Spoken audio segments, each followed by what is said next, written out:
bienvenue dans ce nouvel épisode de podcast tricot, couture et un peu de broderie. Merci beaucoup de revenir sur ma chaîne après plus d'1 an d'absence. Ça fait à peu près 13 mois. Voilà, il s'est passé beaucoup de choses. Déjà, on a déménagé. On est dans le même immeuble, mais dans un appartement juste un étage en dessous. Et celui-ci est beaucoup plus lumineux et j'espère vraiment que ce nouveau petit décor vous plaira. En tout cas, moi, je me sens vraiment très très bien dans cet appartement.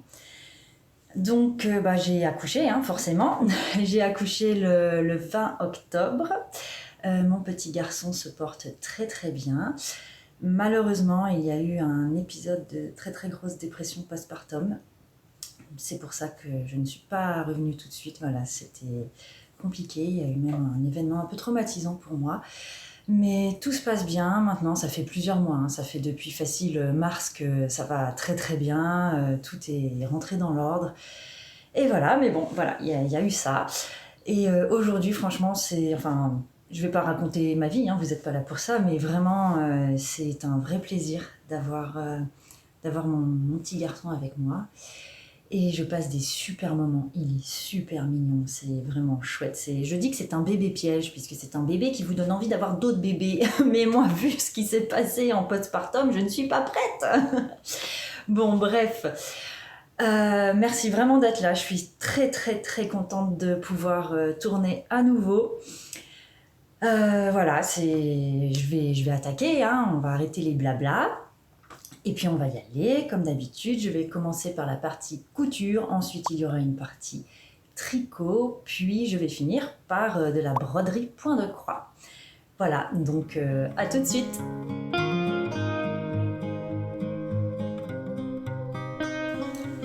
Alors pour la partie couture, déjà, j'ai très peu cousu. Forcément, la couture, il faut sortir tout le matériel. Faut savoir que mon fils est vraiment un petit poisson pilote. Il est tout le temps scotché à moi, il veut tout voir. Donc, faire la couture en même temps que je le garde, c'est compliqué. Là, maintenant, je l'ai mis chez la nounou 3 jours par semaine, donc ça me donne un peu plus de temps pour moi.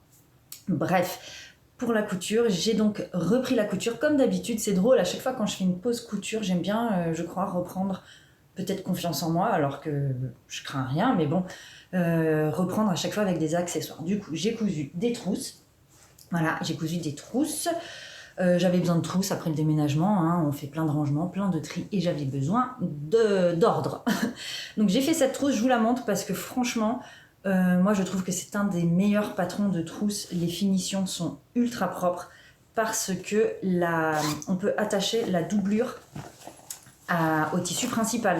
Voilà, vous voyez, la doublure est complètement attachée au tissu principal. Donc, quand on vient chercher les choses à l'intérieur, la doublure ne ressort pas complètement. Vous voyez, là, je l'attrape, elle ne peut pas ressortir plus que ça. Donc ça me plaît beaucoup. Alors, le patron de cette trousse, c'est tout simple. Là, je l'ai plié en deux. Mais en fait, c'est ça. Hop là. C'est ce modèle, comme ça, avec, pouf, là, le pareil. Donc, en fait, on vient plier le tissu ici. Voilà, et en fait, du coup, c'est symétrique, la pièce, et donc en vraie grande, comme ça. C'est une trousse que j'appelle carré. Pourquoi ? Parce que là, tac, ça fait un carré, ici. Voilà, le côté de la trousse fait un carré.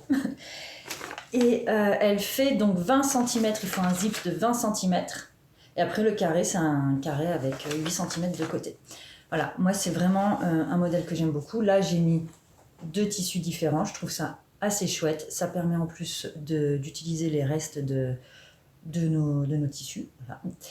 Et franchement, pour le rangement, moi vraiment, je la trouve ultra chouette. Sur celle-ci, j'ai rajouté ça, la petite languette, que je trouve vraiment très mignonne et très pratique. Donc ça, c'est la mienne, évidemment, en rose.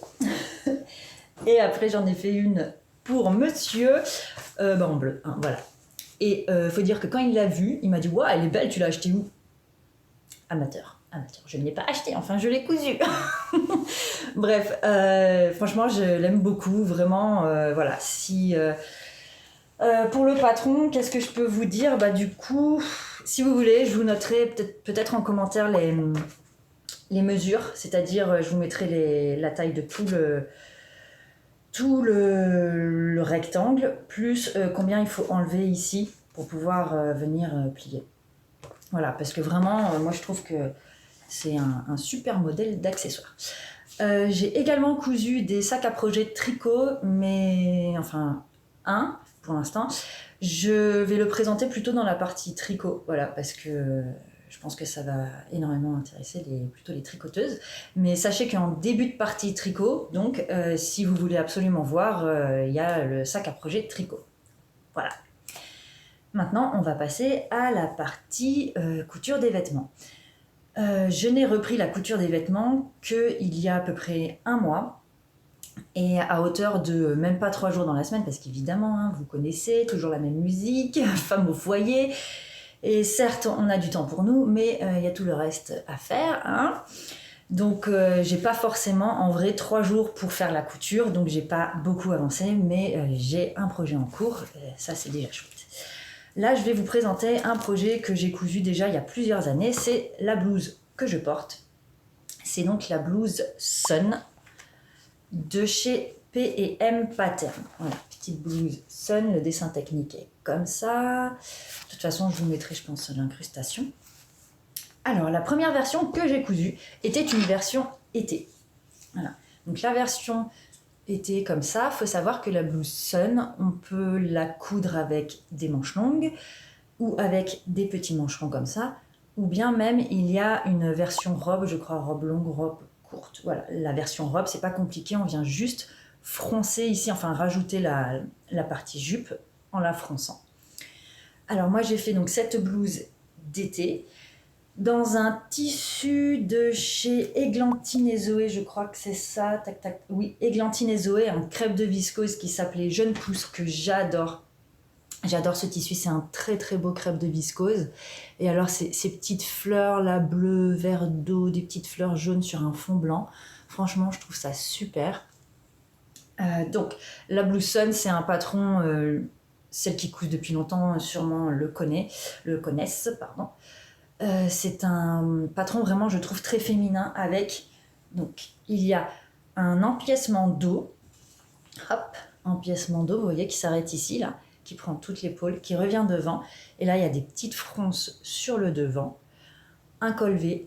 Le col V, il y a, je crois, 3 tailles de profondeur, moi, j'ai dû faire la médium. Voilà, et après, bien, la version manche courte, il y a comme des petites manches comme ça.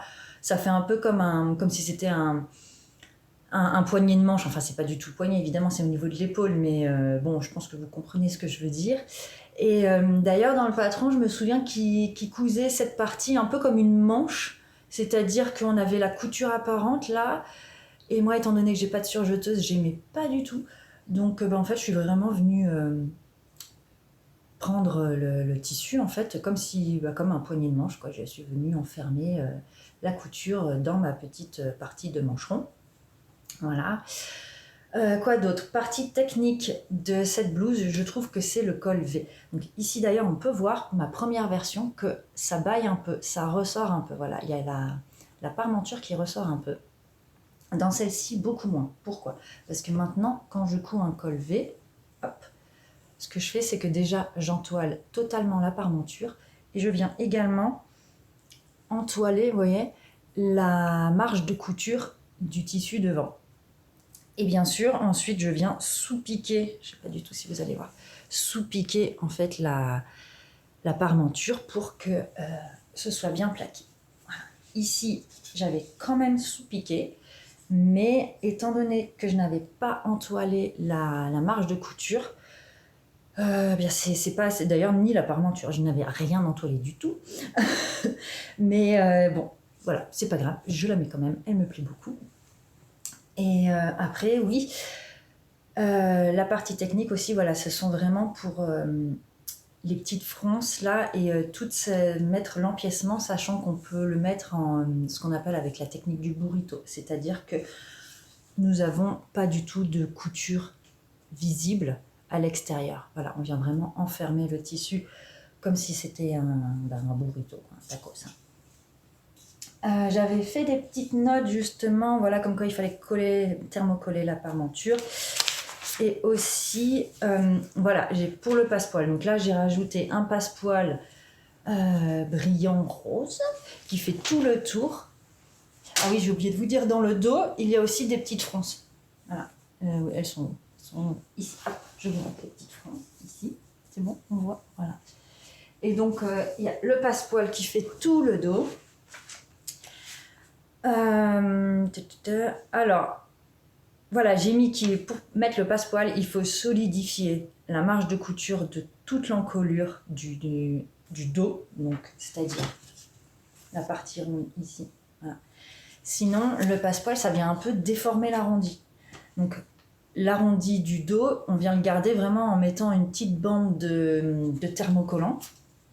Et ça vient solidifier l'arrondi parce que sinon, avec le passepoil, ça faisait des vaguelettes, ça enlevait l'arrondi. Donc voilà, c'est beaucoup mieux comme ça. Pour la version manche longue, il me semble que la version du patron, ce sont juste des élastiques au bout de la manche et c'est tout. Moi, ce que j'ai fait, celle-ci, je voulais vraiment dans ce magnifique, ça, le tissu, je vous ai pas dit, ça c'est une viscose de chez Liz Taylor, la viscose Grace. D'ailleurs, Liz Taylor a fait rééditer une viscose Grace, mais dans les tons de caramel avec les fleurs blanches, je crois, ou bleues peut-être, oui, avec les fleurs bleues. Et ça, c'était vraiment, moi, ma version préférée. La bleu marine avec les fleurs roses, c'est Grace, c'est pour moi un tissu vraiment iconique de chez Liz Taylor. J'aime beaucoup, beaucoup ce motif, il est magnifique.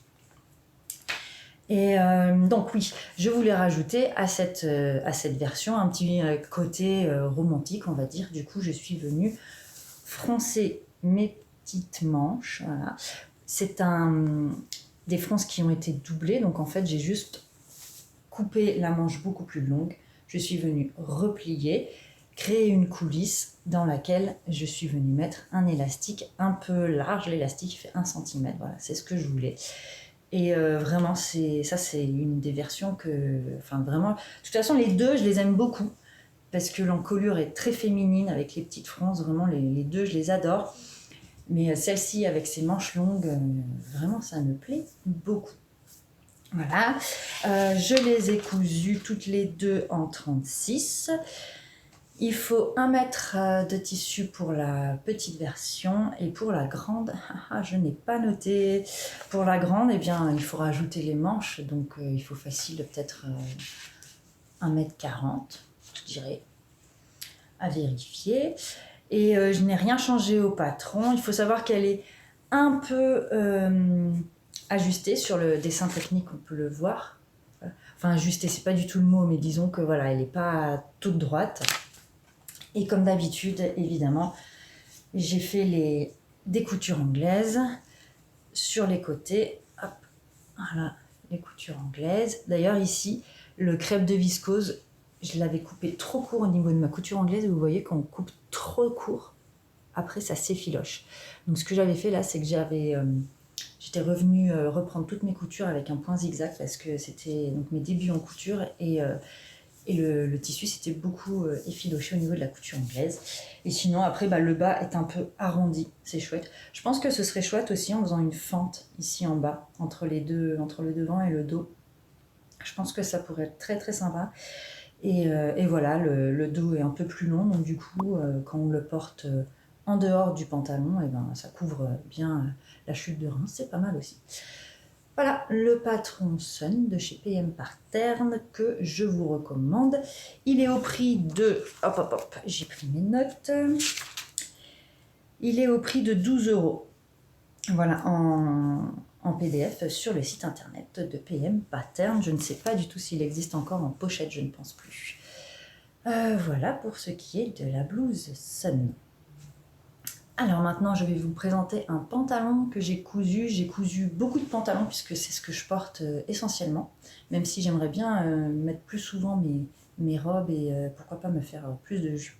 Bref, ça c'est le deuxième pantalon que j'ai cousu de ma vie. Donc il y a peut-être il y a 5 ans je pense.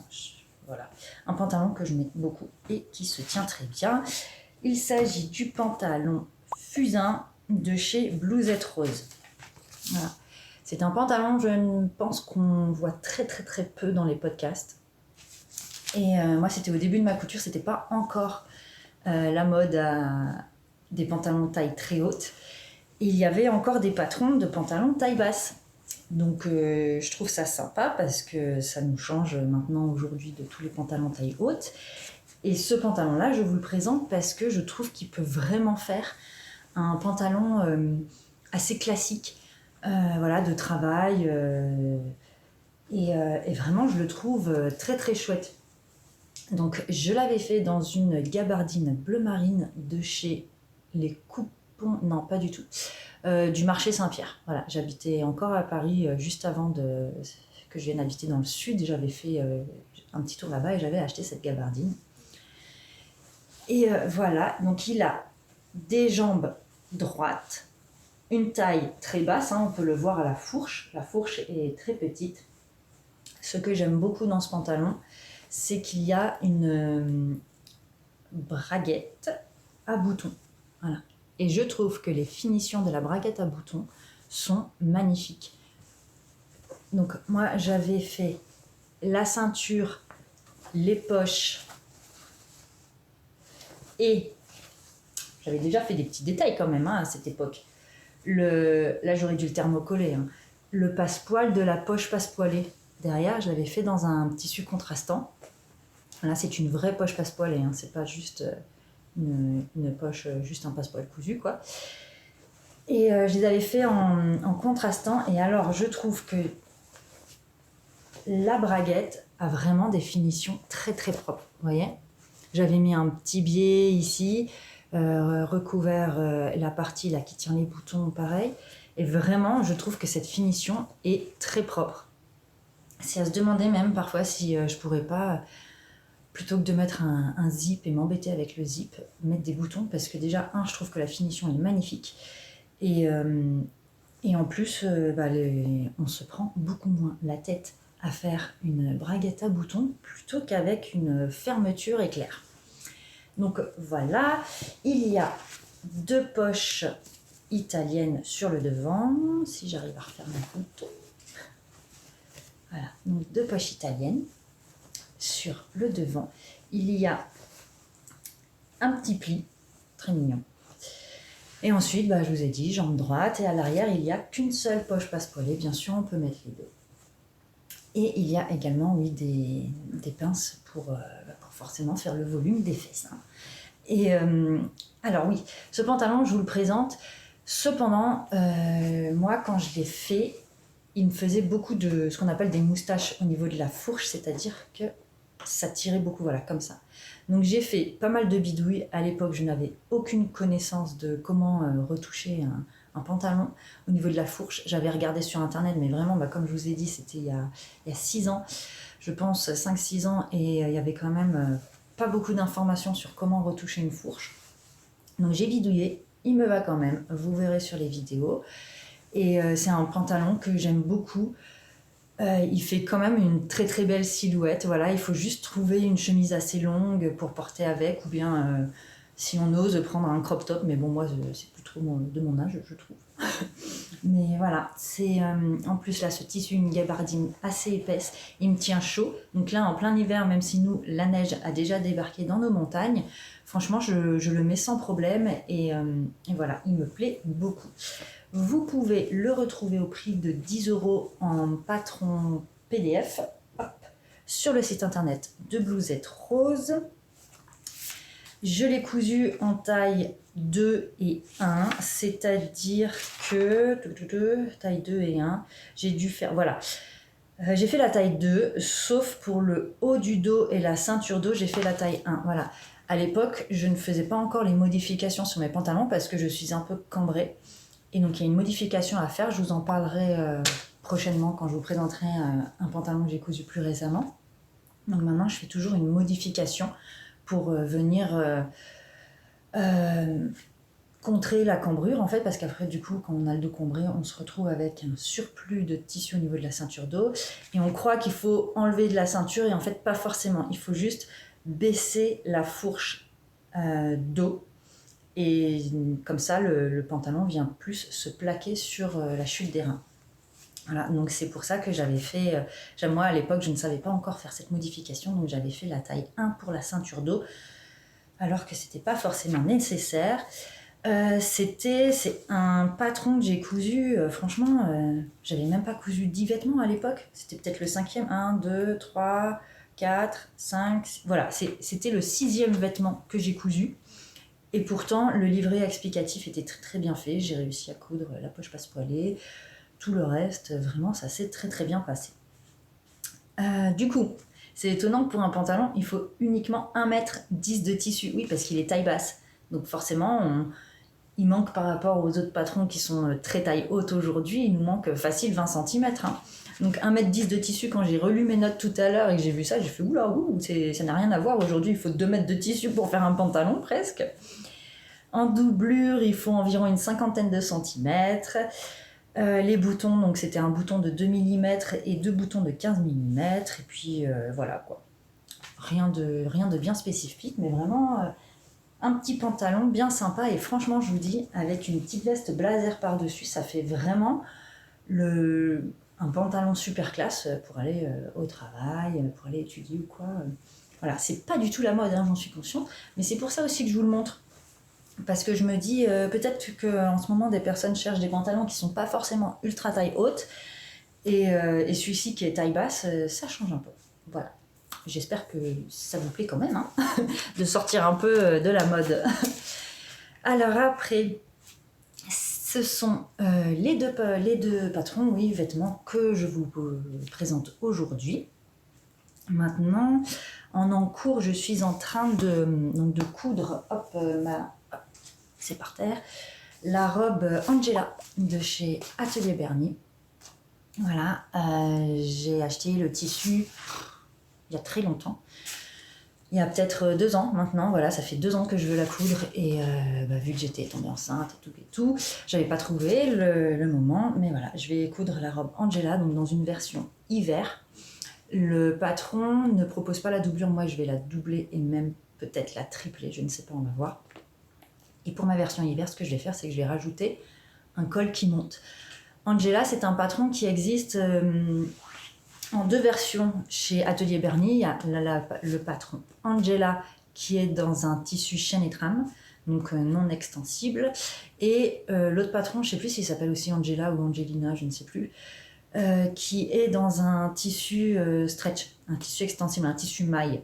Voilà. Et il y a la version avec le col en tissu maille. Mais moi, quand j'ai vu le patron, tout de suite, j'ai eu l'idée de cette robe que je suis en train de faire avec le col. Et donc, voilà, j'avais décidé de faire le col avant que l'autre patron sorte. De toute façon, l'autre patron, étant donné qu'il est en maille, je ne l'aurais pas acheté puisque moi, je couds essentiellement que du chaîne et trame. Donc voilà, je vous montrerai ce patron, cette version, et j'ai hâte. Je fais une toile, bien entendu, pour la robe Angela. Je vous parlerai de toutes les modifications que je suis en train de faire pour que ça m'aille, puisqu'évidemment, il est recommandé de faire une toile, et c'est ce que j'ai fait, puisque c'est une robe qui est assez proche du corps, donc vraiment, si vous voulez le coudre, je vous conseille fortement de faire une toile. Ensuite, en couture, il y a eu des achats, notamment ce tissu. Ça, c'était vraiment juste avant que j'accouche. J'ai eu une envie mais de ce tissu, mais dingue. C'est un tissu qui existe encore chez Cousette. C'est, je crois, la viscose biscuit, il me semble. Pas sûr. Vous verrez de toute façon, hein, bien sûr, comme d'habitude, je vous mets tous les chapitres, toutes les notes en barre de description. Et en fait, j'ai eu une envie, mais dingue, de me faire une jupe portefeuille avec, vous savez, le volant là qui prend tout le devant de la jupe et le dos. Voilà, donc j'ai pris je sais plus combien de mètres, j'espère que j'en aurai assez, et j'ai trop hâte. Voilà, c'est vraiment un projet d'automne, donc là on va plus arriver dans l'hiver. Est-ce que je vais pouvoir le coudre cette année? J'espère.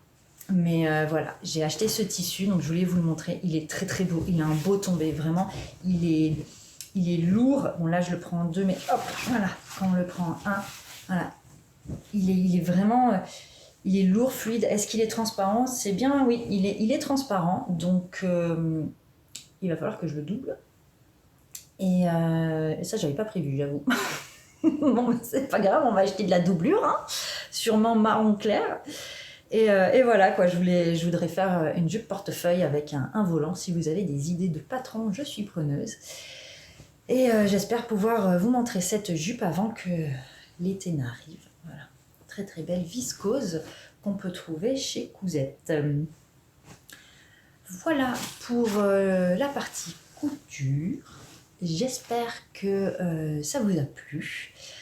Et celles qui ne veulent pas regarder la suite, donc il s'agira de tricot et de point de croix, je vous dis à bientôt. J'espère revenir rapidement. Merci beaucoup d'être revenu. Et puis maintenant, on va passer au tricot.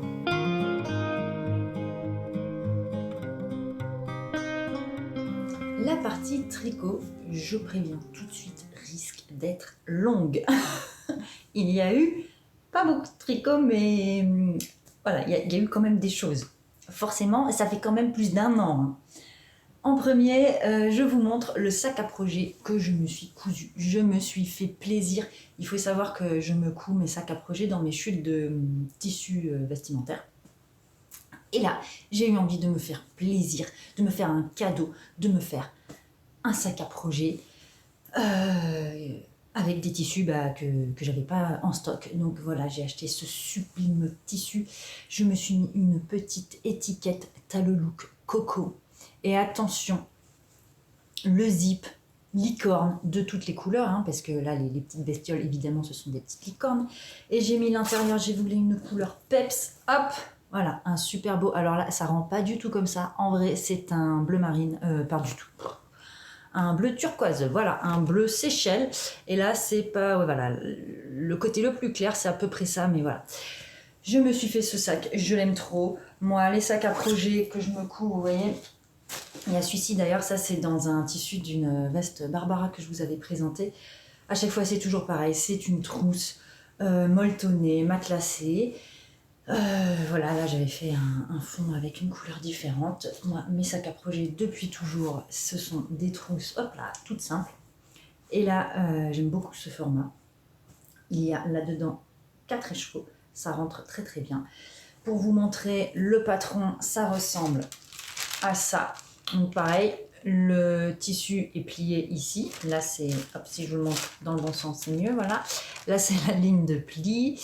Et il faut un zip de 30 cm et la trousse fait 32 cm de long sur 22 cm de haut et sur 12 cm. Là, le fond est large ici de 12 cm. Et pour bien faire les finitions, moi j'aime bien rajouter, vous voyez, le petit là au bout, faire comme un petit triangle. Comme ça, voilà, c'est complètement fermé. Il n'y a pas une aiguille ou un crochet ou un marqueur qui peut s'échapper. Ici, c'est vraiment complètement fermé. Voilà. Voilà, j'ai un peu la folie des sacs à projet. Donc là, j'en ai 2 autres qui m'attendent. Et je ne suis pas à l'abri d'en faire d'autres. Voilà, ça me plaît beaucoup, beaucoup, beaucoup. Voilà, joie. Ensuite, on va parler tricot pour de vrai. Donc, ce sac à projet. Ensuite, en tricot. J'ai repris le tricot en janvier. Pour la petite histoire, j'étais dans un endroit où je ne pouvais pas aller chercher de la laine. Donc, j'ai appelé Julie de la mercerie Atelier Pénélope à Nice. Et voilà, je lui ai dit, ben voilà, mon père va passer. Et est-ce que tu peux me trouver? Je te laisse carte blanche. Je voudrais faire un châle à 2 écheveaux dans des tons de café, chocolat, voilà, un peu comme ça. Elle me dit oui, si je me souviens bien, toi, tu aimes bien la laine des teinturières. Je fais oui, en effet. Et donc, voilà, je lui ai laissé carte blanche. Je lui ai dit, en fingering, j'ai aucun matériel tricot, donc j'ai juste besoin d'une paire d'aiguilles. Et elle m'a fait elle m'a fait ce paquet. Et franchement, c'était donc pendant que j'étais en dépression postpartum. Hein, et elle m'a apporté ce paquet dans cette boîte. Et franchement, c'était vraiment mon petit îlot de ça va aller. Voilà, c'était vraiment juste cette petite boîte, c'est trop mignon. Il y avait tout dedans, il y avait tout, il y avait les écheveaux pour faire le châle, il y avait les aiguilles. En plus, elle m'a pris des aiguilles, c'est vraiment pas de la mauvaise qualité. Elle m'a pris les Nick Pro avec un câble qui fait, je crois, 1 mètre je sais pas combien, un super grand câble, et en plus c'est le câble Knit Pro turquoise qui tourne sur lui-même, donc vraiment elle m'a gâtée. Dedans il y avait les écheveaux donc pour faire le châle, et elle m'a également mis une autre pelote que je trouve sublime. C'est une pelote de chez Squirrel Yarn et c'est un dégradé. Voilà, c'est de la Dikké. On est sur 225 mètres pour 100 grammes. C'est mérino nylon et le coloris s'appelle Nuit étoilée gradient mirror. Et vraiment, pour faire un bonnet, ça va juste être parfait. Donc il y avait cette magnifique pelote et elle avait pensé à tout. Il y avait même le petit marqueur. Et regardez, dans l'état dans lequel j'étais, où vraiment j'étais pas bien du tout, ce petit marqueur là où on sait que ce motif c'est l'œil pour nous porter chance, voilà, il y en a sûrement qui sauront beaucoup mieux expliquer que moi, mais voilà, je sais que ça, voilà, c'est l'œil du destin ou je ne sais quoi, et vraiment, enfin c'était vraiment. Mais ce paquet, quand mon père me l'a amené, mais oh là là, c'était trop bien. Et c'est très drôle parce qu'à chaque fois quand je me baladais avec mon paquet pour aller tricoter, donc dedans il y avait mon tricot et tout, les gens que je croisais là où j'étais, ils me disaient ah, t'as un panettone. Et moi je disais non, c'est pas un panettone, c'est un tricot. Bah oui, on était en janvier et donc le panettone c'est pour la fin de l'année, donc c'était la saison du panettone. Non, c'est pas un panettone, c'est un tricot. Et c'est très drôle parce que enfin voilà, le tricot, je pense que quand on est tricoteuse, on le sait, c'est thérapeutique, hein, c'est vraiment ça aide, et c'est pour ça d'ailleurs que moi j'avais demandé, voilà, je voulais tricoter, et je savais que ça allait m'aider à aller beaucoup mieux, à m'apaiser. Et j'avais rien, moi, j'avais aucun matériel, donc du coup, pour faire mes pelotes, j'avais les écheveaux là, de laine pour faire le châle.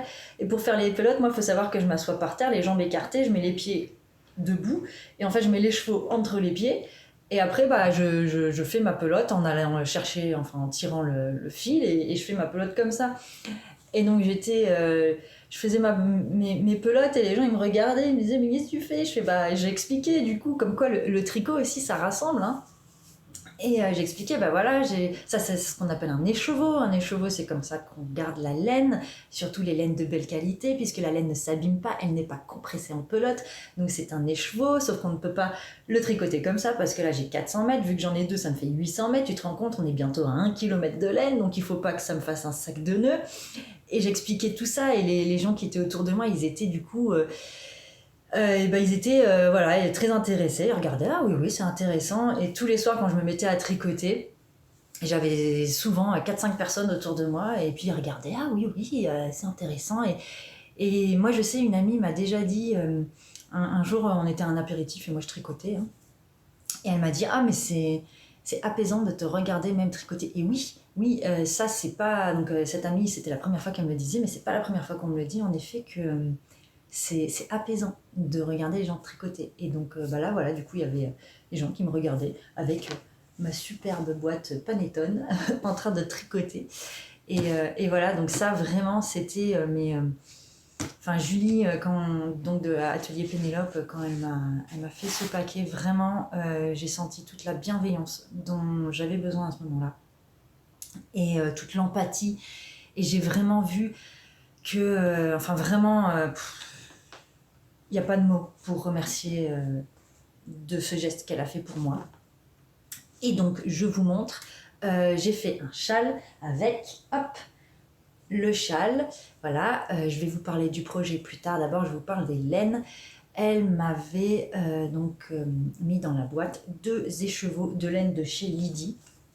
Lydie, de Lily sur un fil. En plus, ça me faisait d'autant plus plaisir que Lydie, c'est une copine. Et donc d'ailleurs j'ai envoyé un message à Lydie, j'ai dit je suis pas très bien en ce moment mais je tricote tes laines et ça me fait super plaisir, voilà.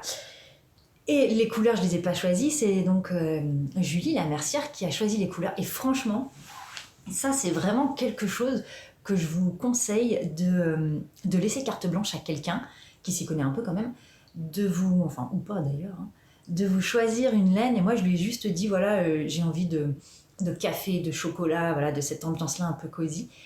Et elle n'aurait pas pu trouver mieux. Et c'est magnifique d'autant plus que ce sont des coloris que je n'aurais jamais pris. Franchement, je le sais, mon œil n'aurait pas été forcément attiré par ces coloris. Mais là, vraiment, c'est tombé pile poil. Donc, où sont mes restes de laine? Ici. Il y avait les chevaux Madagascar.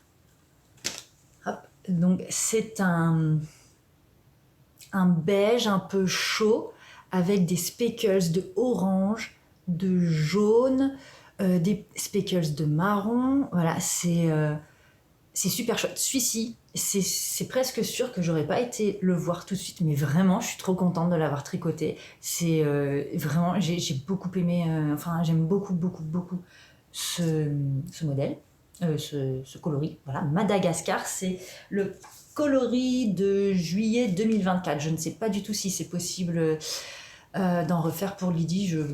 Contactez-la si ça vous intéresse, parce que vraiment, je vais vous montrer après comment il est une fois tricoté. Et avec, il y avait ce superbe coloris qui s'appelle Chocolat, ou Chocolate, je sais plus, peut-être en anglais, bref. Magnifique aussi, c'est un chocolat qui tire un peu vers le violet, et celui-ci vraiment pareil. Et, franchement, Julie n'aurait pas pu trouver mieux pour, voilà, je lui ai dit une ambiance chocolat, café. Bon bah voilà, elle a trouvé, hein. C'est exactement ça, exactement. Et le modèle que j'ai tricoté, il s'agit donc du modèle Happy Place. Happy Place de Nadia Crétin-Lechen. Voilà, il y avait plusieurs modèles que je voulais tricoter, et là forcément le nom du modèle se portait bien à la situation. Hop, voilà. Donc le modèle Happy Place, je suis très contente de l'envergure qu'il a, il est assez grand. Alors on le commence par la pointe ici, puis on augmente, et ensuite on vient faire une petite astuce de diminution-augmentation, ce qui nous donne cette forme triangulaire, et il me semble que c'est, comment ça s'appelle déjà, un triangle isocèle? Non, pas du tout. Les triangles avec l'angle droit, j'ai oublié. J'ai complètement oublié. Bref, parce que là, il me semble que si on l'étend bien, ça fait un angle droit. Là. On pourra demander à Alice du lapin d'Alice, puisque je pense qu'elle est professeure de mathématiques. Elle saura, voilà, je sais plus du tout comment ça s'appelle. Blague, pourtant j'ai fait un bac scientifique. Bon, c'est pas grave. Et ensuite, donc, oui, il y a des sections, prenons les choses dans le bon ordre. Pardon, je me dissipe, hein, ça va pas du tout là. On fait des sections de points mousse, des sections de rayures. Donc là, mais regardez les deux comme ils se mélangent, j'aime beaucoup. Ensuite, une très jolie dentelle, puis de la brioche. Et on recommence point mousse, mais dans l'autre coloris. Vous voyez, au début, le point mousse était en chocolat, voilà. Puis les rayures, la dentelle donc dans l'autre coloris également, et la brioche, et on alterne comme ça tout le long. Voilà, regardez cette dentelle. Magnifique. Et après, la bordure. La bordure est assez longue.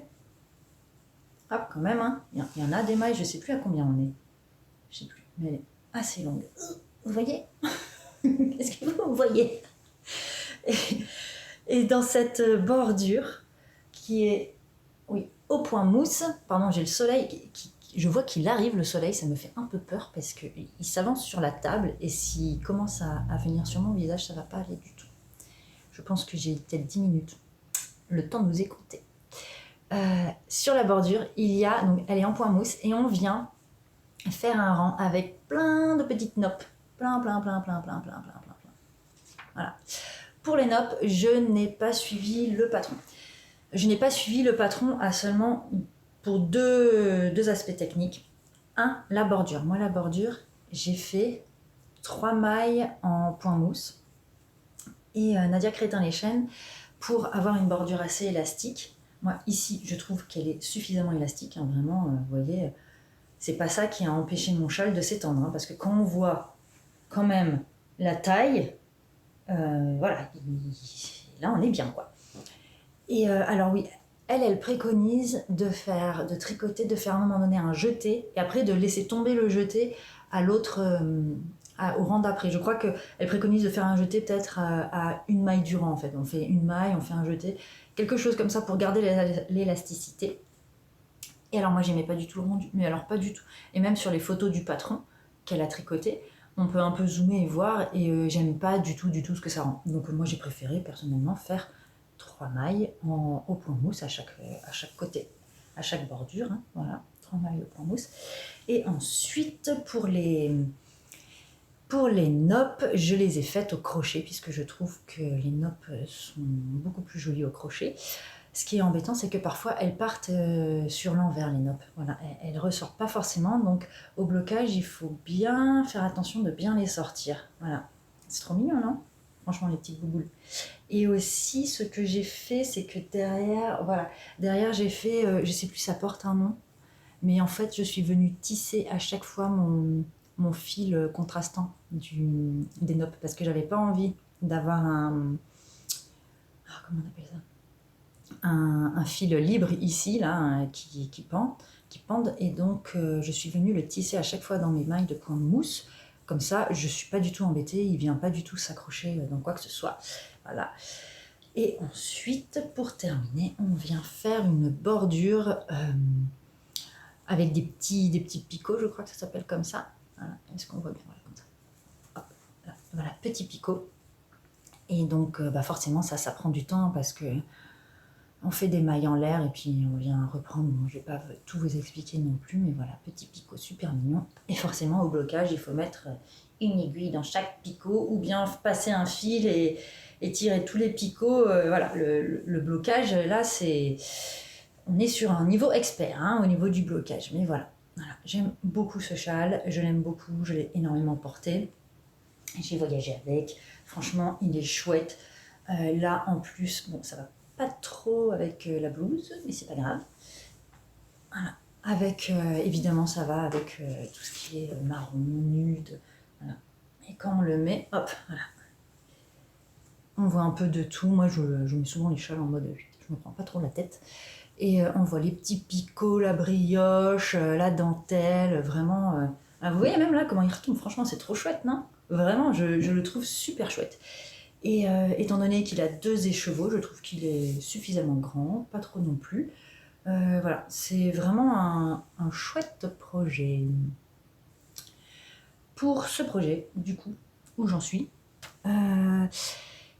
il me restait 17 grammes du coloris chocolat, et il me restait 9 grammes du coloris Madagascar. Et ça, c'est quelque chose que j'aime beaucoup chez Nadia Crétin-les-Chênes. C'était la première fois que je faisais un châle de chez elle, mais j'ai remarqué que elle fait beaucoup de châles à 2 écheveaux, où on utilise vraiment énormément les 2 écheveaux, et ça j'aime bien parce qu'on n'a pas trop de restes. Où sont mes restes? Ici. Voilà, vraiment c'est tout petit, donc c'est cool. Bon, après il faut savoir que j'ai quand même tricoté un autre petit truc avec, mais tout petit, et vraiment, voilà, moi ça me plaît. Bon, je vais mettre sur pause et tirer les rideaux, voir si c'est possible, parce que malheureusement le soleil va plus vite que moi. Voilà, j'ai tiré le rideau, je pense que ça ira. Je ne sais pas si ça a beaucoup changé quelque chose dans la luminosité, bref, on verra. Je vous disais donc que j'ai tricoté autre chose avec Célène. On ne se moque pas, s'il vous plaît. Hein. Comme vous pouvez le voir, j'aime beaucoup les plantes. Ça, c'est même pas la moitié de ce que j'ai, il y en a d'autres. Elles vont toutes très bien. Pourquoi je vous dis ça? Parce que ça fait 3 fois déjà que j'achète une plante qu'on appelle Alocasia poly ou Alocasia nain, dwarfed en anglais. Je vous mets la photo. Et il faut savoir que cette plante, on appelle ça des drama queens, hein, dans les plantes addictes. Mais en gros, en vrai, c'est pas du tout des drama queens, c'est juste que c'est une plante qui est censée vivre dans une forêt tropicale, abritée par une végétation dense, abritée par des arbres, et dans un endroit où il fait très humide, où il pleut tout le temps, où il fait chaud, et puis elle a les racines bien au chaud, dans un terreau comme il faut pour elle, et puis... Enfin bref. Donc forcément, ces plantes qu'on appelle drama queen, c'est juste que dans nos environnements à nous, en Europe, eh bien c'est pas du tout comme chez elles, donc eh ben, elles vont pas très bien. Voilà, voilà ma plante. Et je vous vous montre ce petit pot tout mignon, hein, on croirait pas, mais oui, il y a une plante dedans. Parce qu'avec mes restes de laine, j'ai décidé quand même, hein, j'ai tout fait pour qu'elle aille bien cette plante. Je lui ai tricoté un cache-pot. Voilà, je voulais qu'elle ait chaud puisqu'elle doit avoir chaud cette plante. Et là pour vous dire, là maintenant il fait bon parce qu'il y a le soleil, mais sinon quand je me lève le matin, il fait souvent 17 degrés dans l'appartement. Ah, si j'allume pas le poêle à bois tout de suite, eh ben oui, il fait 17 degrés. Et je voulais vous montrer parce que franchement c'est trop mignon. Franchement, est-ce qu'on tiendrait pas une super tendance là? Moi, je vous invite toutes à vous tricoter des cache-pots pour vos plantes, c'est génial. J'ai plein de plantes, vu que mon fils est en train de grandir de plus en plus, ça ne va pas du tout, il peut atteindre mes plantes. Donc du coup, je vais être obligée de faire comme mon super pothos Marble Queen, je vais devoir toutes les accrocher au plafond. Et je voudrais éviter d'acheter des pots en céramique parce que forcément ça met du poids et on ne sait jamais, on a toujours peur que les plantes tombent. Donc c'est pas génial ça, de se tricoter des cache-pots. En plus, pour me faire plaisir, je lui avais fait des petites coccinelles, trop mignon. Elle avait du jacquard, donc ça lui tenait bien chaud quand même. C'est du mérinos. Non mais vous en connaissez beaucoup vous des plantes qui ont les racines comme ça à l'abri dans du mérinos, franchement. Et donc bon bah voilà. Voilà, j'ai tricoté ça et franchement je trouve ça trop mignon, je vous le montre parce que je pense que ça va pas être le dernier. Voilà, c'est trop chouette, trop mignon. Là vous voulez des petites côtes et tout, en plus j'avais même fait des diminutions pour que sa petite chaussette, là je vais la sortir, de toute façon le pot semble vide donc ça ne sert à rien. Ah là j'avais fait des diminutions, ça avait vraiment la forme du pot quoi. Hein? Puis cette plante quand même elle exagère un peu. Parce que il faut savoir qu'il y a l'humidificateur juste à côté d'elle et la lumière pour les plantes. Donc bon, j'avais réussi, elle est arrivée à la maison. Déjà, je l'ai achetée, j'avoue, j'avais vu. Il y avait déjà une pourriture de racines parce que ça se voyait sur la feuille. Donc elle est morte, hop, j'ai tout coupé, je lui ai changé le terreau, je lui ai fait un terreau, mais alors 4 étoiles quoi. Et elle avait repoussé cet été, il y avait une super belle feuille, magnifique. Je sais pas si j'ai encore une photo. Mais il y avait une belle feuille qui avait repoussé 100% chez moi, une feuille qui n'avait jamais été en serre, donc du coup je me suis dit ça y est, mon alocasia. Enfin bref, on n'est pas là pour pas là pour parler de plantes, mais elle avait poussé. Et là, forcément avec l'automne, crac boum, plus personne. Mais bon, on sait jamais, je continue de l'arroser. En plus j'ai acheté des produits pour les plantes. Hein, franchement, ça se voit qu'elles vont bien mes plantes, regardez. Ça c'est une Maranta Lemon Lime, c'est pas magnifique ça franchement? Voilà, elles vont bien les plantes. Hein, et puis les deux là, franchement, ils sont pas trop cool. Mais bon, voilà, l'Alocasia Poly, très compliqué. On a beau leur tricoter des petites chaussettes en mérinos, il leur faut plus. Qu'est-ce que vous voulez que je vous dise? Bon, on va passer au reste. Donc en tricot, il y a 2 projets de layettes. Voilà, 2 projets de layette. Forcément, l'hiver est arrivé, il fallait que j'habille mon petit. Je vais enlever ça, la mine de rien. Le soleil commence à taper dans l'appartement. Il fait bien chaud. Donc, hop, j'ai fait pour mon fils Ayem, je lui ai fait un bonnet, un joli bonnet Blisco de chez Elong avec Emma.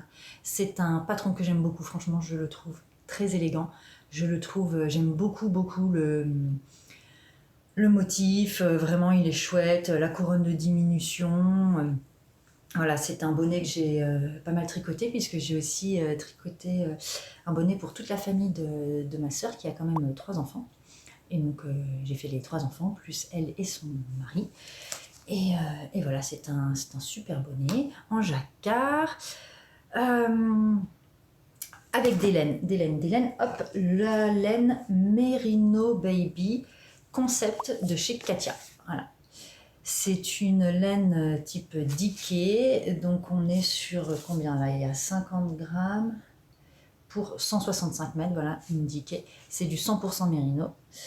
C'est une laine industrielle, donc forcément le fil, et vous voyez là le fil, hop, je le tends pas et là, voilà, il est très élastique. Ça c'est vraiment quelque chose que j'aime pas dans les fils industriels.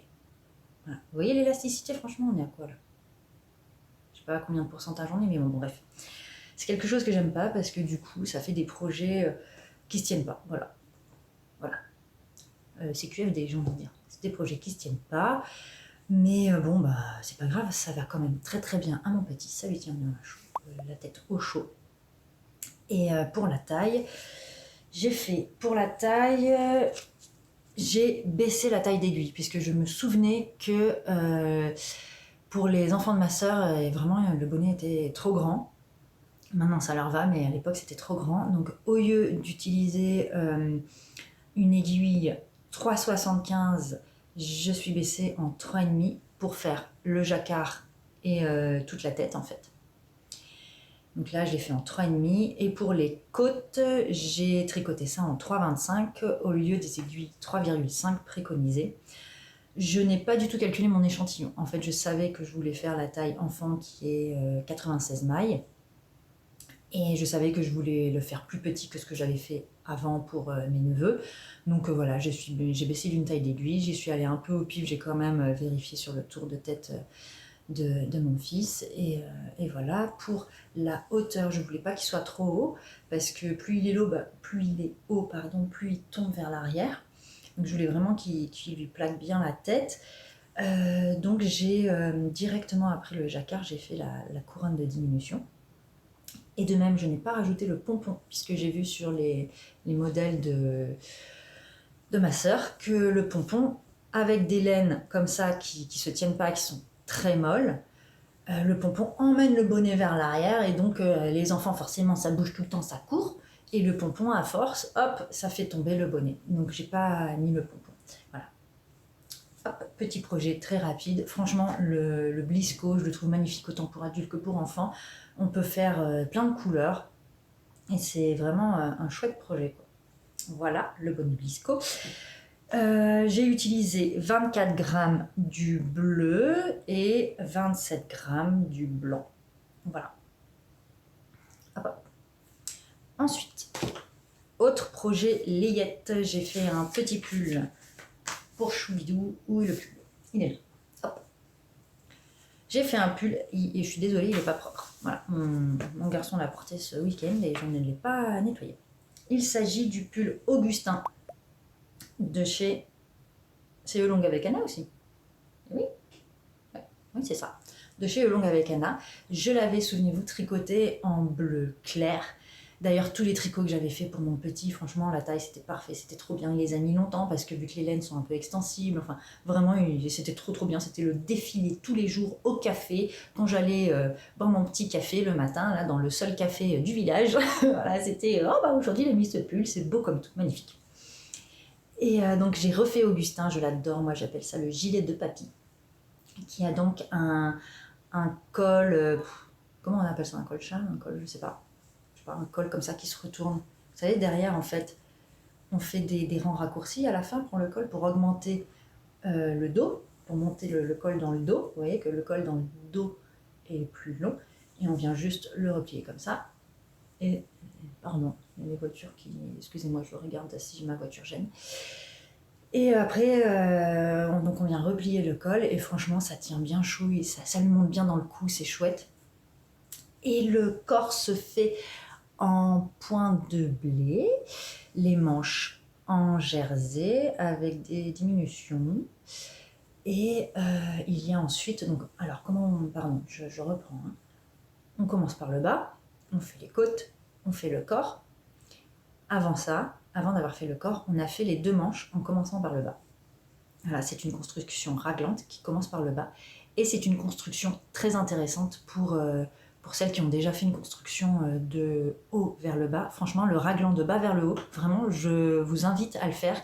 Un autre pull que j'ai tricoté qui a cette construction, c'est le gilet LYS, lisse, c'est Little Yellow Sweater de chez Andrea Mori. En plus, il a 2 panneaux de dentelle magnifiques.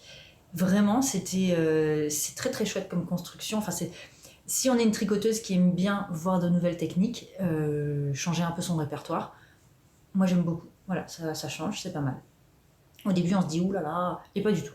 Franchement, il n'y a pas de panique, tout va bien. Ce qui se passe, c'est que quand on vient au niveau de l'emmanchure ici, donc on a les manches qui se sont arrêtées ici, le corps qui est arrêté ici, et bien étant donné qu'on avait mis les manches en attente, on tricote un rang en reprenant les manches en attente, les mailles des manches en attente, et là-dessous, il va nous rester 4 mailles qui ne sont pas tricotées. Forcément, vous savez, c'est les mailles qu'on rajoute quand on fait le raglan, on rajoute des mailles pour pour le côté de notre corps, quoi, pour venir rajouter du tissu ici pour le côté. Et bien c'est 4 mailles en fait avec votre fil de laine qui pendouille, donc il faut laisser un peu, quand on finit les manches, il faut laisser un fil de laine assez long. On vient juste le terminer en grafting et c'est très très propre. Hop, j'essaye de le mettre bien dans la lumière pour vous montrer. Voilà, le dessous c'est hyper propre. Et donc il n'y a pas de couture, étant donné que c'est un grafting. Donc là peut-être que vous voyez une surépaisseur qui serait due à la limite au fil que j'ai rentré. Mais voilà. Et ensuite, bah, on termine. Les raglans sont donc des diminutions, hein, puisqu'on le fait dans le sens inverse. Et après, on vient prendre la patte de boutonnage, le col, et on vient donc faire ce qu'il faut pour ce col et cette patte de boutonnage dans le patron.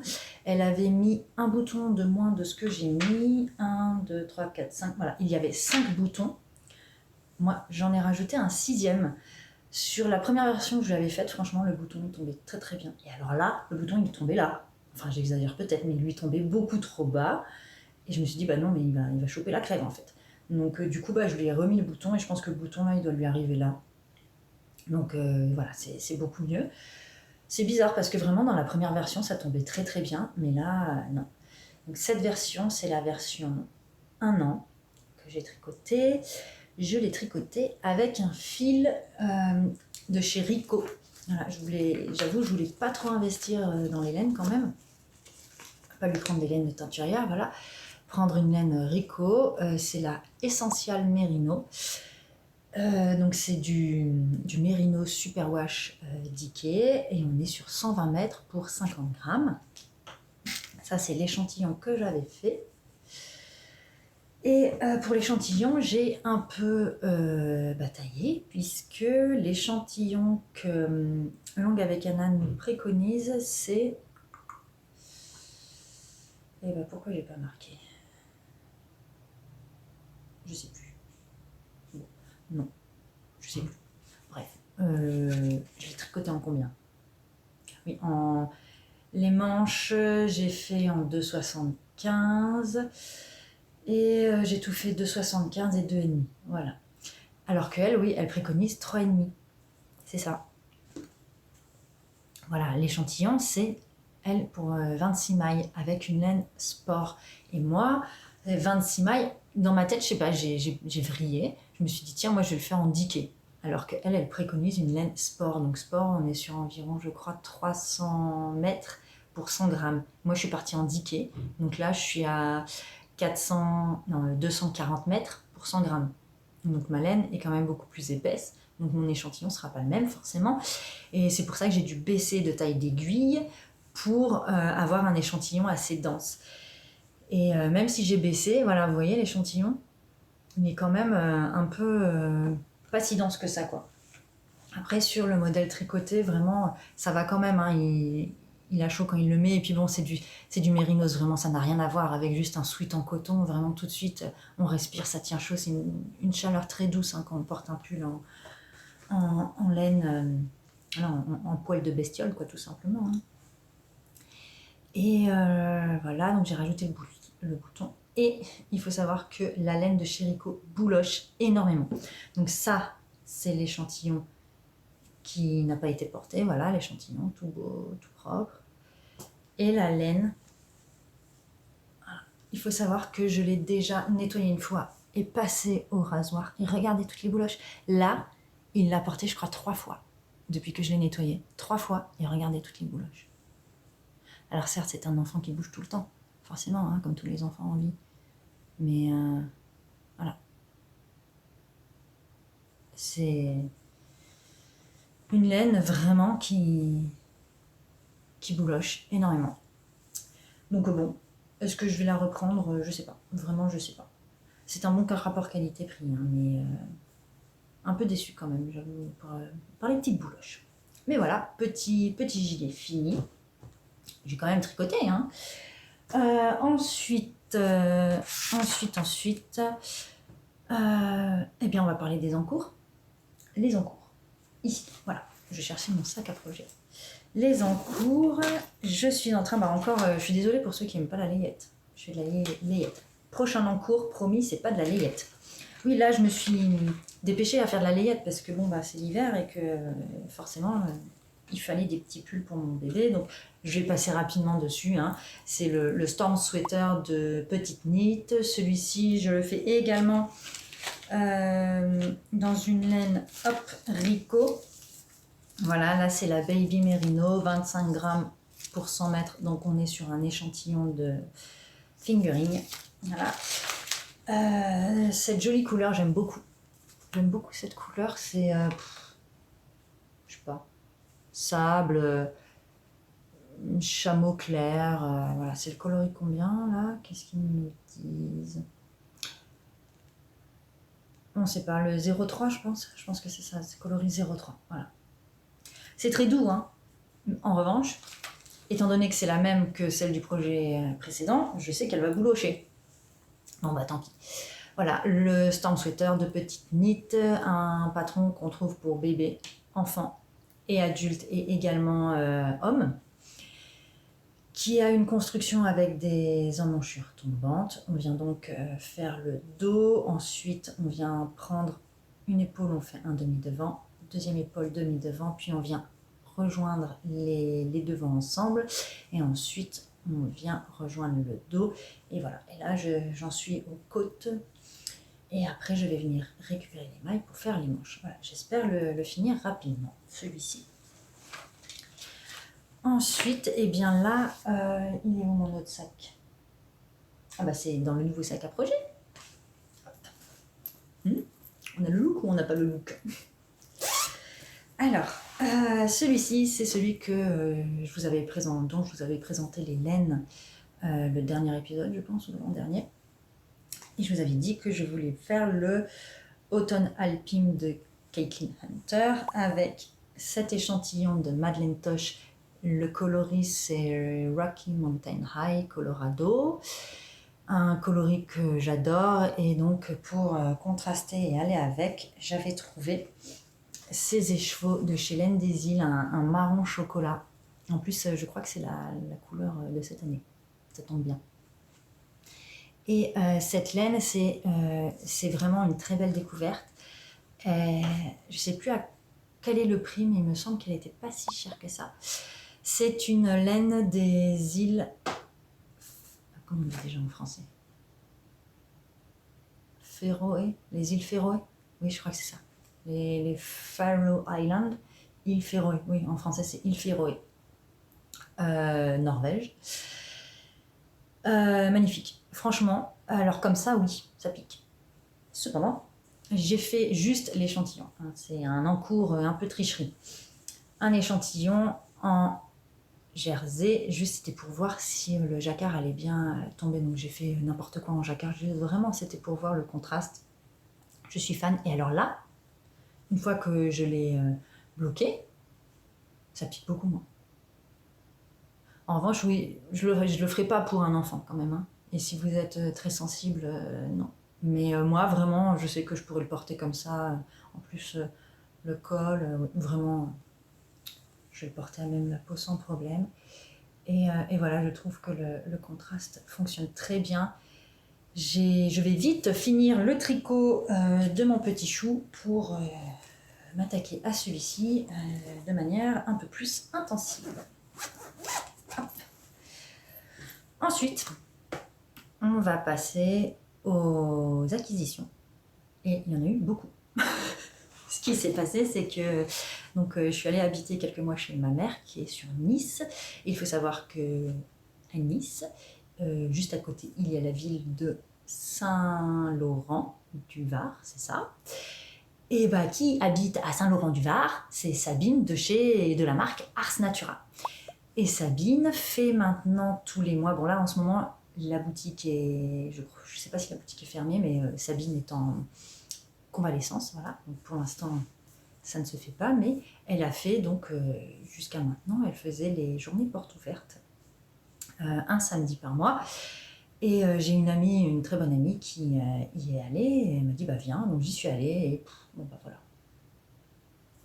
Bon bah voilà, ça a été une folie. J'y suis allée 2 fois sans rien acheter, parce qu'il faut savoir qu'elle Elle nous accueille dans son local de teinturière. Donc il y a un énorme mur, encore plus grand que le mien là, avec tous les écheveaux. C'est magnifique, les couleurs, c'est magnifique. On voit vraiment que Sabine, avant d'être une teinturière, on voit qu'elle a une âme d'artiste. Vraiment, vraiment, c'est... Même son atelier est très bien décoré. Enfin, c'est pas qu'il est décoré, c'est qu'elle a mis, elle, des choses qui l'inspirent. Et on voit vraiment que, oui, c'est... Je suis ravie du fait qu'elle réussisse dans cette voie parce que bah, voilà quoi, elle travaille vraiment beaucoup et ça se voit que c'est avant tout une âme d'artiste. Vraiment, il n'y a pas d'autre terme.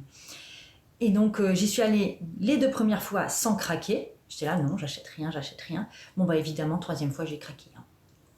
J'ai fait plusieurs achats chez elle.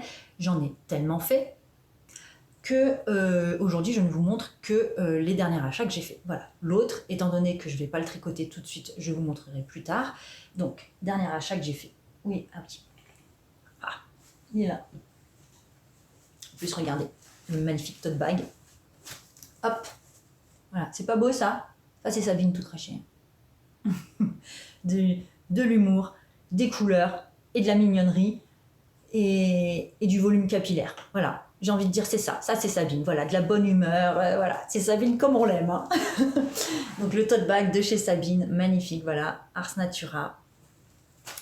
Alors dans les achats, hop, dernier achat, c'était la dernière journée porte ouverte et je me suis lâchée, voilà, je me suis dit la boutique va être fermée pendant 1 mois, voire un peu plus, je ne sais pas trop, voilà, j'ai voulu et puis voilà, c'était comme ça, il y avait une très très bonne ambiance, plein de monde. Bref, j'ai acheté déjà 2 écheveaux d'un même coloris pour faire un top sans manches. Voilà, magnifique. Ah bah oui. Il est possible qu'un petit pirate s'amuse à ouvrir mes tiroirs et à jouer avec mes écheveaux. Voilà. Est-ce que je vous dis qu'un jour il a sorti tout mon sac de restes de laine et qu'il en a fait un mammouth laineux. Voilà, il a tout mélangé. Et il m'a fallu 3 soirs pour refaire les écheveaux et les pelotes. Bref, c'est pas grave. C'est pas grave, il rigole, ça m'amuse. Le coloris ici, magnifique, on est sur labradorite.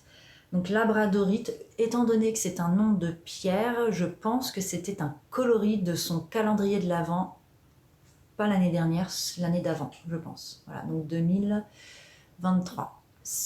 Voilà, je pense que c'était ça. Labradorite. Là, on est sur ce qu'elle appelle le Molliflex. C'est son fil à chaussettes, 85% mérino, 15% nylon sur du superwash.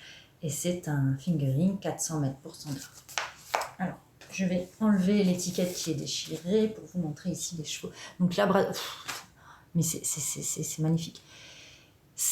À première vue comme ça, c'est un bleu et on voit que c'est un bleu nuancé de vert, de violet, là un bleu un peu plus clair, là regardez. Et là quand je le mets dans la lumière, oh là là, trop beau, trop beau. Voilà. Donc moi je voudrais faire un petit pull sans manches avec un col roulé et je pense que ça va très très bien m'aller au teint. J'aime beaucoup, c'est magnifique. Regardez là le violet comme il est beau. Non, voilà. Voilà, donc ça aussi, j'aimerais vraiment que ce soit un projet de cet hiver. Mais on verra si je trouve le temps. Ensuite, j'ai craqué pour un kit à chaussettes. Voilà, celui-ci, donc un kit à petons, voilà, de chez Sabine Ars Natura. Et je voulais vraiment celui-ci parce que c'est avec le coloris Mumbai Trans. Et pour moi, mais ce coloris, mais vraiment, c'est typique Sabine, quoi. C'est un mélange de plein de couleurs, mais harmonieux. Voilà, c'est magnifique. Très très beau. Regardez là. Voilà, Mumbai Trans, oui, tout à fait. Ça me fait vraiment penser à la fête qu'ils font en Inde, la fête des couleurs. C'est vraiment, ça me fait penser à ça. Je ne sais pas si c'était son inspiration, en tout cas. Voilà, magnifique. Et avec, elle a mis celui-ci, je ne sais pas comment il s'appelle, le petit turquoise. Je ne sais pas. Mais voilà, avec. Alors là, pareil, le turquoise, ça ne ressort pas. Parce que si je le mets dans la lumière, non, pas du tout tout seul. Non, bon, c'est pas du tout cette couleur. En vrai, c'est une couleur turquoise. donc c'est-à-dire un peu plus vert en vrai. Et très lumineux, je ne sais pas du tout ce que je vais faire. J'espère que le Père Noël va m'apporter le nouveau livre de Lysandre Hourdin, parce que je pense qu'avec ce kit, il y a moyen de me faire une très très belle paire de chaussettes. Ensuite, forcément, je parle de Lysandre Hourdin. Je ne sais pas si vous regardez ses podcasts, moi j'aime beaucoup. Ça respire la bonne humeur et la joie de vivre, c'est agréable. Elle a énormément parlé du bonnet, le bonnet Spritz de Loli Lafay. Et moi, ça faisait des années que je voulais me faire un bonnet à torsade, un bonnet bien chaud. Et je me suis dit, je vais le créer moi. Et puis forcément, j'ai jamais trouvé le temps. Et là, je le regardais, je me disais, ah oui, il est beau, il est beau, il est beau. Tu le fais celui-là plutôt que de t'entêter à vouloir créer quelque chose et à ne jamais le faire. Au moins, le patron existe. Donc là, tu vas le faire. Et en plus, c'est donc ce bonnet Spritz se tricote avec soit un fil de Diquet plus 2 fils de mohair.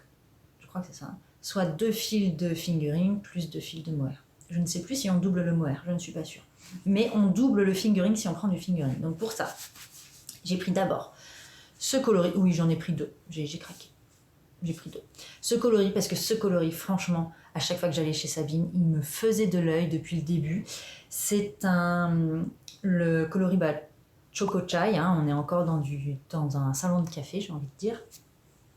Et en revanche, il est plus gris et foncé que le Choco Chai habituel de Sabine, puisque celui-ci, il est sur la base yak. Voilà, on est sur Merci Yak. Très drôle les jeux de mots chez Sabine en plus. Merci Yak, franchement. Moi, je valide. Je valide les jeux de mots où, en anglais, on appelle ça les blagues de papa, genre les blagues de vieux, où ça fait pas rire les jeunes. Et ben moi, ça me fait rire. Voilà. 336 mètres 100 grammes, 60% mérino, 20% de soie de Bombix, ok, 20% de yak. Et donc, je disais, c'est un coloris forcément plus gris, puisque les 20% de yak sont venus griser la teinture. Enfin, c'est le fil de yak, vous le savez, à la base est gris. Et donc, voilà, c'est forcément la teinture est venue teindre un fil gris, donc elle est un peu plus grise. Et je trouve que ça lui apporte une harmonie. Donc voilà, pour me faire un bonnet. En plus, j'ai prévu de me faire un manteau en laine chocolat. Je pense que ça ira très très bien. Voilà, c'est très classe. Il faut que je trouve le mohair qui va avec. Et alors l'autre coloris, attention, c'est un coup de cœur. Mais alors un coup de cœur, mais tellement, même mon fils, c'est son coup de cœur. À chaque fois, quand il sort mes pelotes, mes écheveaux, il attrape celui-là. Et il n'y a pas moyen de lui enlever des mains. Mais il est fan de ce coloris. C'est un truc de dingue. Donc ça, c'est le coloris Ultrason. Oui, Ultrason. Et de même, c'est pas le vrai coloris Ultrason dans le sens où il est plus clair, puisque ici, la laine n'a pas pris la teinture aussi profondément, on va dire, qu'un 100% mérinos. Donc si vous allez voir sur le site internet, vous verrez que Ultrason en vrai est beaucoup plus foncé. Mais là, il est sur la Merino Panda, un fingering 400 mètres 100 grammes. Et donc il y a 65% de mérino, 15% de bambou et 20% de soie. Et je pense que c'est les 15% de bambou dans la teinture qui n'ont pas absorbé la teinture. Donc en fait, ça, on peut dire que, je pense, je sais pas, peut-être que je me plante totalement, mais c'est Ultrason auquel il manque 15% de teinture. En gros, parce que les fils végétaux, il leur faut une teinture spéciale pour les fils végétaux, sinon ils ne prennent pas les teintures acides qui sont prévues pour les fils animaux. Et donc, voilà, je pense que c'est pour ça qu'il est plus clair. Et avec le bambou et la soie, il est d'un lumineux, mais il est lumineux, mais il est magnifique. Celui-ci, franchement, ça va être le plus beau bonnet que j'ai jamais eu. Je le sais. Voilà, c'est comme ça. C'est décidé. Non, vraiment, il est sublime. Ultrason, il y a du... Pareil, ça rend pas... Je suis déçue, ça ne rend pas très bien. Si je le mets... Oh non, à la lumière, encore pire. Mais il y a... Ouais, ça, c'est un bleu turquoise. Là, il est beaucoup plus clair et vert. Les couleurs... Oh là là, peut-être je ferai une photo pour vous montrer les vraies couleurs. Et il y a des speckles de violet, de jaune. Il y a du vert. Il y a un espèce... Voilà, c'est du bleu-violet tout du long, là. C'est magnifique. Voilà. Il va falloir trouver le bon mohair pour ne pas casser la couleur et pour vraiment venir sublimer la couleur. Ça va pas être évident, mais... Oh là là, avec ma veste en velours bleu marine, ça va être très très beau. Donc, voilà pour les achats chez Sabine. Il y a eu aussi pas mal de petits accessoires. Donc, on m'a offert, voilà, une amie m'a offert des blocs aiguilles. Regardez, trop mignon. Des blocs aiguilles de... C'est quoi ça? C'est un petit renne. Voilà, un petit renne. Trop mignon, petit bloc aiguille. Puis ça, c'est Sabine quand elle a appris que j'allais pas bien. J'ai une amie qui est venue me voir et pareil, elle m'a apporté ça et plein d'autres cadeaux. Et elle était passée chez Sabine et Sabine du coup m'avait offert des blocs aiguilles papillons. Très très beau. Franchement, plein de peps, plein de bonne humeur, très très joli, les petits papillons. Ensuite, quand je suis allée chez Sabine, ah oui, j'ai aussi eu en cadeau les marqueurs, c'était les marqueurs de Pâques, voilà, avec le petit œuf, la petite abeille, Pâques, printemps on va dire. Non, c'est pas une abeille du tout, c'est une coccinelle. Décidément, on ne croirait pas que j'adore les animaux, hein, parce que là, dans les noms des animaux, j'ai carton rouge. La petite abeille, le petit trèfle à 4 feuilles, ou petite fleur, oui, plutôt une petite fleur. Le petit papillon encore, petit papillon rose. Le cactus, celui-ci était sur un écheveau de Sabine. Ouais, sur un écheveau que j'ai déjà tricoté. Le petit poussin et hop, le lapin de Pâques. Voilà, très mignon petit set. Ensuite, chez Sabine, je me suis offert un contrant très très beau que je n'ai pas rangé, donc bon, c'est pas grave. Très beau, et quand Sabine a vu, elle fait « Ah bah oui, l'écureuil c'est pour toi !» Voilà, elle connaît mon amour des petits écureuils. Voilà, regardez comme il est beau ce contrant, mais franchement, regardez le petit écureuil trop mignon avec son petit gland. Un petit gland qui brille, mais vraiment, il est trop beau le gland, hein. Franchement. Hein, on pourrait s'en faire des boucles d'oreilles. Voilà, donc un joli petit contrant. Et dans la superbe boîte macarons caramel au beurre salé, j'ai aussi pris le contrant. Je tombe. Le contrant spécial chaussettes. Donc vous voyez, comme les... Il y a le soleil qui m'embête. Comme les anneaux sont beaucoup plus petits, voilà, là ce sont des petites étoiles trop mignonnes. Et donc il y a pareil, c'est un bijou, hein, un petit papillon. Attendez, là c'est derrière il est doré, mais hop, si je le retourne, voilà, devant, il est multicolore magnifique. Et au bout une petite feuille, voilà, très mignon. Là aussi on pourrait en faire des boucles d'oreilles vraiment, hein, franchement. On va soumettre l'idée à Sabine. Et avec, je m'étais pris des petits bloqueurs d'aiguilles à chaussettes, voilà. Donc pareil, le trou est tout petit, hein. Voilà, spécial aiguille à chaussettes, ça fonctionne bien. Voilà, même sur les aiguilles Sharp. Voilà, ça c'est, on dirait vraiment le petit oiseau de ce qu'on lance là. C'est quoi ça? Je sais plus. Bref, ceux qui sont d'une autre génération connaissent ce jeu où on lance les oiseaux sur les cochons. Ça n'a aucun sens. C'est pas grave. Je vous montre d'autres accessoires. Alors ça c'est trop mignon, c'est avec mon amie Nathalie. Nous sommes allés ici voir le brocanteur qui est un personnage. Et il a une grange remplie de bazar, disons les choses. Mais c'est quand même rangé, en vrai c'est rangé. Et on a trouvé des petites breloques que du coup j'ai dit à Nathalie, mais viens on les prend.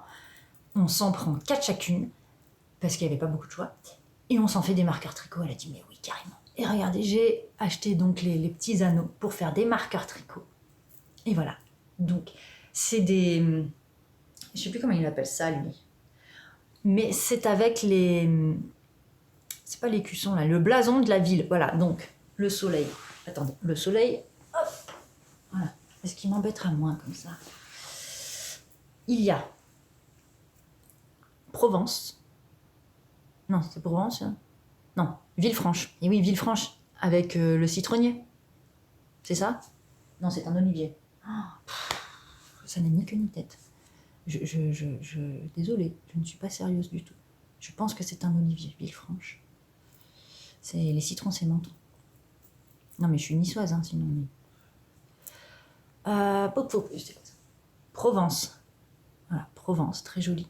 Franchement, il fait plaisir le Provence avec le bleu roi, le lys. Vraiment, il est trop chouette. Hein. Ensuite, Paris. Moi, j'ai pris Paris. C'était le seul qu'il y avait à l'unique. Voilà. Et je l'ai pris parce que vraiment, voilà, Fluctua Neck Mergitur.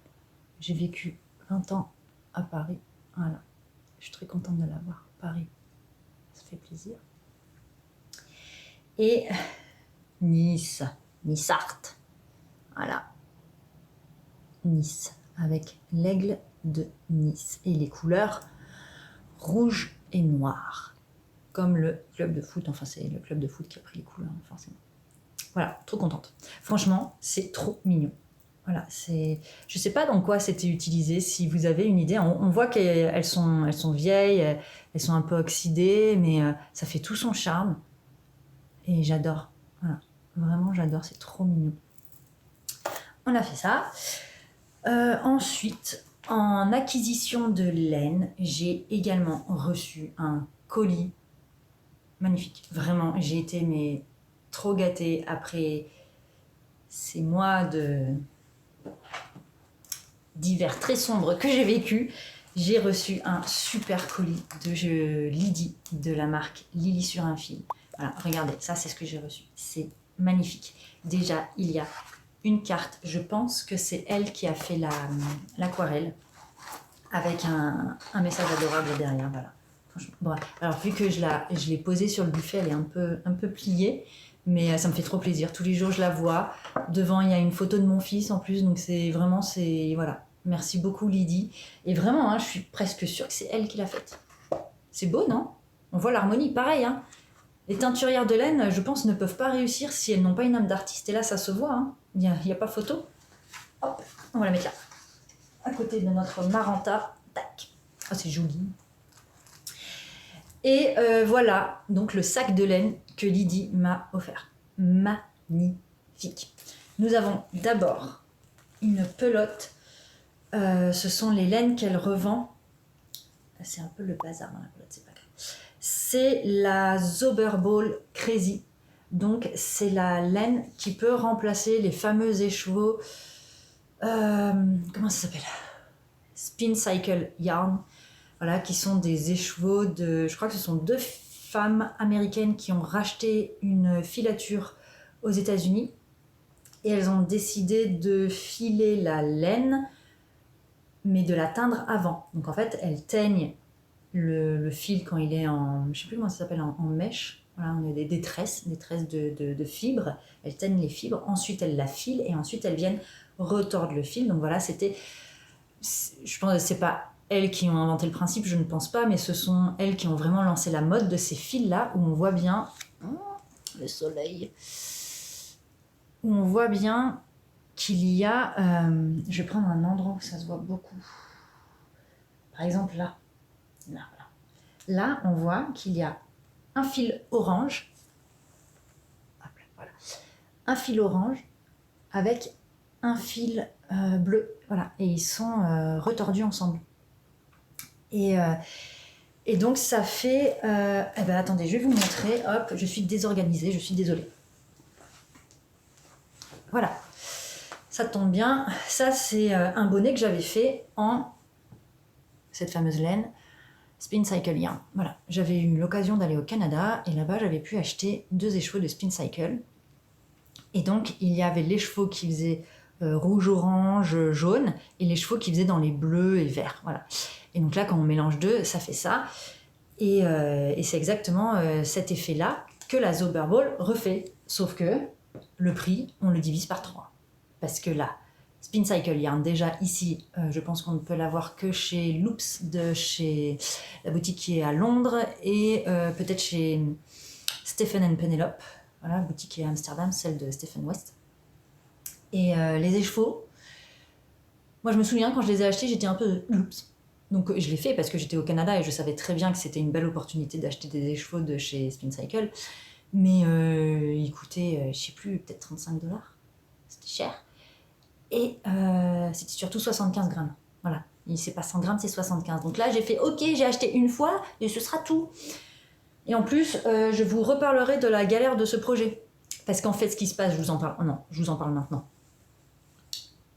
Ce projet, le bonnet, ce qu'il y a, c'est que les laines, on ne sait pas dans quel sens les couleurs évoluent.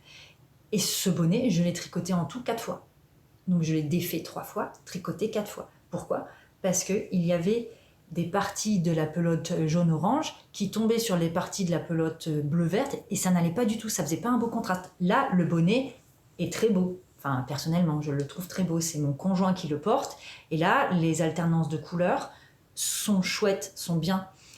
Mais j'ai dû le tricoter 4 fois parce qu'il y avait des endroits où les deux laines, étant donné qu'on ne sait pas du tout comment la couleur va évoluer, ça tombait très très mal. Par exemple, je sais pas comment vous dire moi, mais enfin, je sais plus du tout. En plus, j'avais pris en photo et j'ai tout enlevé comme une idiote. Mais voilà, et pour finir, pour réussir à tricoter des laines qui s'enchaînent bien, j'ai pris une planche de bois blanche, j'ai entouré mes écheveaux sur la planche de bois pour voir les couleurs. Et j'ai coupé le fil pour le réassembler, pour avoir en fait un dégradé de couleurs qui me convienne par rapport à l'autre écheveau. Voilà, donc c'est bien, mais il faut vraiment... c'est pas facile en fait à utiliser quand on mélange les deux écheveaux. Je pense que c'était une erreur de ma part parce que même dans ce patron-là, c'est un patron de Andrea Mori, elle dit il faut utiliser une couleur chez Spin Cycle à l'époque. Il faisait un coloris où c'était un peu uniforme et un coloris qui était très varié. Et moi, j'ai pris 2 couleurs variées. Donc, à la limite, j'ai envie de dire, c'est de ma faute. J'aurais dû suivre le patron et prendre un coloris moins varié. Mais j'étais tellement contente de trouver de la Spin Cycle que je me suis dit, mais non, je vais vraiment prendre les variés qui me plaisent. Et j'ai pas trop réfléchi. Mais bon, je suis très contente. Mais bon, bref. Donc, cette pelote. Revenons à nos pelotes. Cette pelote de Crazy Zauber Ball. Là, ce qui est très très bien, c'est que sur l'étiquette, on voit la couleur. On voit comment ça va évoluer. Donc on peut tout à fait anticiper par rapport à une laine si on veut la mélanger. Voilà. Celle-ci, en plus, c'est vraiment une couleur que j'adore. C'est le coloris combien ? Je ne sais pas trop. Je sais pas, il y a plein de numéros. J'ai même pas regardé la composition. Voyons voir. Oula. C'est pas du tout écrit ni en anglais ni en français. C'est écrit dans une langue germanique que je ne comprends. Ah, là, il y a... Voilà. Ok. Voilà. 75% de Schurchwool, donc de la laine. 25% de polyamide. Voilà, c'est écrit en anglais là. Et même en français. Donc 75% de laine vierge et 25% de nylon. Je savais pas que polyamide c'était le nom différent de nylon. Je savais que c'était un peu pareil, mais je savais pas. Voilà. Est-ce qu'on voit ? Voilà. Et je sais pas du tout quoi faire avec. Je me dis un pull pour mon petit garçon, ce serait chouette. J'ai quand même 100 grammes. 100 grammes, à la limite faire une sorte de dégradé, je sais pas. Dégradé où je commence par cette laine et après dans le bas j'enchaîne avec un marron, je sais pas, vraiment, je sais pas du tout. L'idéal avec cette laine, c'est vraiment de faire un jacquard parce que et d'avoir évidemment une laine très très contrastée derrière. Voilà, c'est l'idéal, mais là, je sais pas du tout. Franchement, j'adore. Est-ce que je la garde pour moi ? Est-ce que je l'utilise pour petit chou ? On verra. Ensuite, Lydie m'a offert 2 écheveaux magnifiques. Voilà, en plus, c'est un de mes coloris préférés de chez elle. C'est le coloris, que je ne me trompe pas. Voilà, les îles. Je l'ai déjà, ce coloris. Lofoten. Voilà, les îles Lofoten. Je ne sais pas si c'est en Norvège aussi. C'est sublime. Et surtout, cette base-là, vous voyez les écheveaux comme ils sont gros, gonflants, très doux. C'est sa base Merino d'Arles français. Voilà, je suis trop contente pour elle qu'elle ait, le soleil, réussi à trouver ce fil. Il est super doux, ça se voit qu'il est chaud, il est rond, la laine, voilà, elle est ronde, elle est belle, vous voyez, elle est pas tant élastique que ça, c'est voilà, un peu mais pas tant. Franchement, puis elle est généreuse, j'ai envie de dire. Voilà, c'est le mot qui me vient à l'esprit quand je la vois, elle est généreuse. On est sur une fingering, mais on dirait une Dikay, quoi. Elle est magnifique. Et le coloris, Lofoten, je sais pas si je vous l'avais déjà présenté, mais voilà, c'est un... Je pense que le fond est naturel. Et dessus, elle vient mettre des nuances de bleu, de violet, de orange, de marron, là. Et aussi, voilà, un beau rouge rosé, là. C'est un magenta, je dirais. Voilà, magnifique. Sublime. J'ai 2 écheveaux. Oh là là, que faire avec? On verra. Et hop, j'ai eu des petits stickers, du petit thé. Regardez, des petits marqueurs. Hop là, des petits marqueurs tout mignons. Comment ça s'appelle ça? Une barre de bateau? Enfin, un volant, je sais pas du tout un volant, je le sais, mais voilà, la roue là. Voilà, hein, pour bien naviguer, ne pas se perdre dans la tempête. Et avec une jolie feuille de Monstera. Voilà, il faut savoir que j'ai une Monstera, pas la Deliciosa, une autre. Voilà, une jolie feuille de Monstera. Une jolie carte. Voilà, magnifique. Des petits stickers qui font plaisir. Voilà, ça fait toujours plaisir les stickers. Super. Et hop, le petit thé. Il y avait également dedans Lydie. Je crois qu'elle met presque toujours un petit pochon d'organza avec dedans de la lavande pour que ça sente bon et éviter les bestioles. Et regardez-moi ça. Ça, je lis. Écheveau, filet main. On est sur... Qu'est-ce que c'est ça?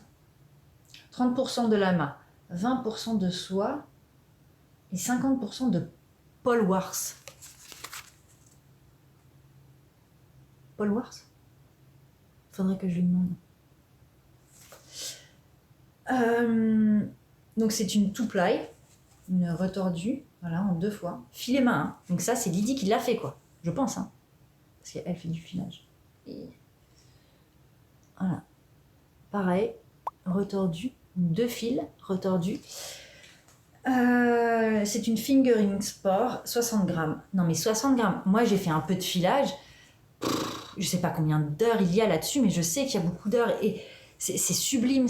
Là il paraît peut-être un peu plus froid à la caméra, mais déjà la douceur. Oh, oh là là. Une Sophie Scarf, je sais pas. Franchement, je sais pas quoi faire avec. Parce que déjà, rien que comme ça, il est beau. Vraiment. On a envie de le mettre au mur, juste comme ça. Voilà, c'est la nouvelle déco. Monsieur sera peut-être pas forcément d'accord. Mais très très beau. Les couleurs, du doré. Je vous assure que c'est du doré là. C'est pas du jaune, hein, c'est vraiment du doré. Si le soleil arrête de m'embêter. Voilà. Enfin bref, c'est multicolore et puis c'est à la fois coloré et à la fois des couleurs très naturelles. C'est très très beau. Je ne sais pas du tout comment faire un bonnet. Je sais pas. Un bonnet, ça irait bien. Hein. Oh, ça irait bien un bonnet. Oh, je sais pas. Vraiment très très beau. Ça me plaît beaucoup. Et il y avait un livre que je vais chercher. J'arrive. Alors voilà. Le livre. Non mais elle m'a offert un livre quoi. C'était Noël avant l'heure. Kalevala de Jenna Kostet. Et il y a des modèles en jacquard, mais sublimes. Sublime, sublime. Hop. Alors, là, voilà, regardez.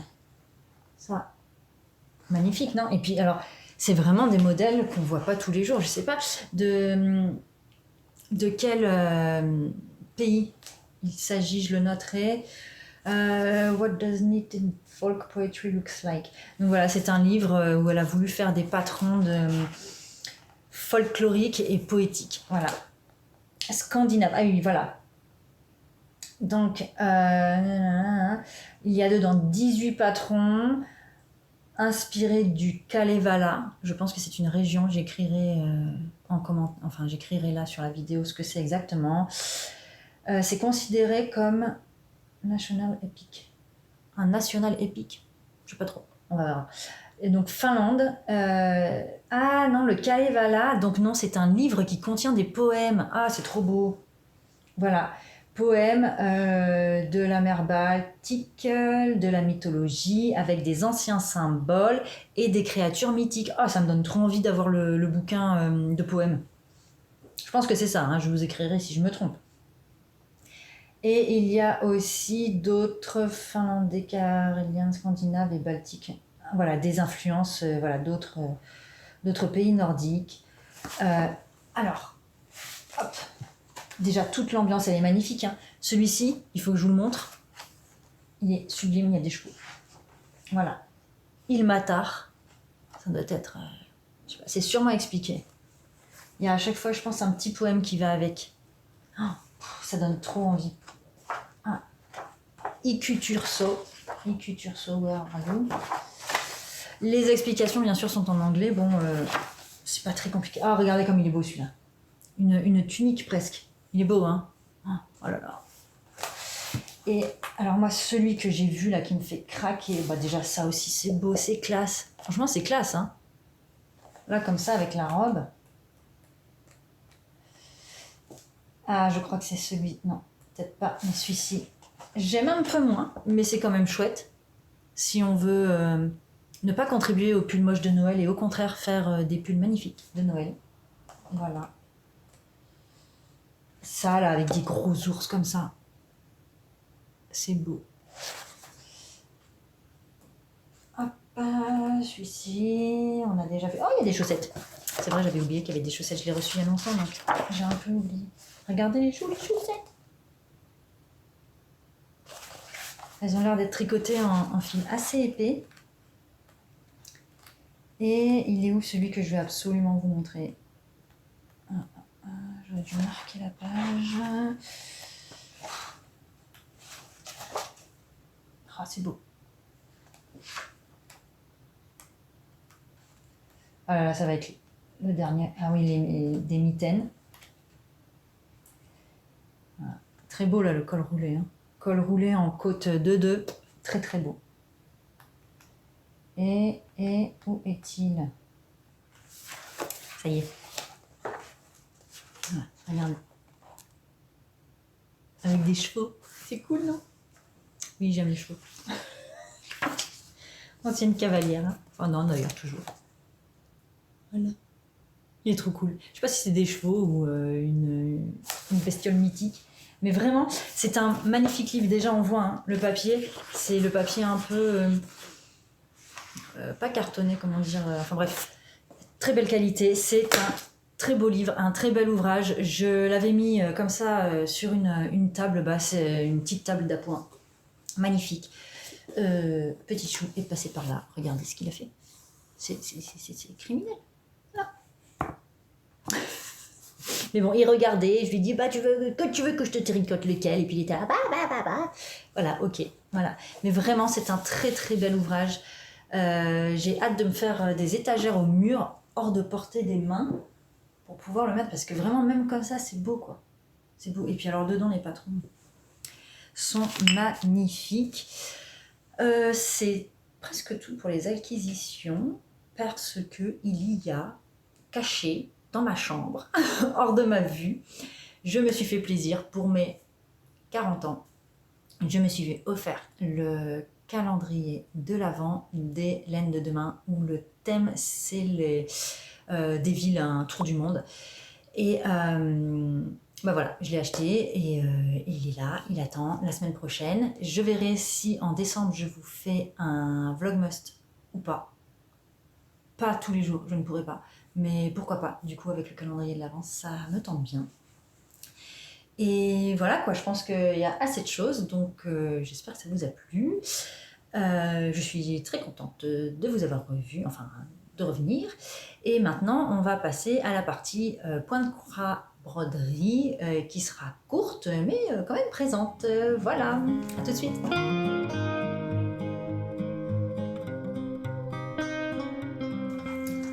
Alors en point de croix, j'ai brodé ce modèle que j'avais acheté au Salon des Arts du Fil à Antibes, qui était en septembre 2024. Voilà, le modèle de chez Bent Creek, Oodles of Autumn. Et je l'ai terminé. Voilà, je ne le trouvais plus. Et je l'ai même encadré. Quel plaisir, franchement. La broderie, c'est vraiment le point de croix. Ça me manque là. Je favorise, hop là, je favorise les projets tricot et couture, mais là, le point de croix, c'est sublime, ça me manque. Et puis ça, celui-ci, pour commencer sur une toile de lin, moi j'avais jamais brodé sur une toile de lin. Il est top parce qu'en fait, on fait un petit élément plus un petit élément. Voilà, on fait une petite feuille, un petit écureuil, un petit gland. Donc vraiment, c'est un projet qui est pas du tout, qui est pas très long et très encourageant. Voilà, on a toujours envie de faire, oh tiens, je vais continuer.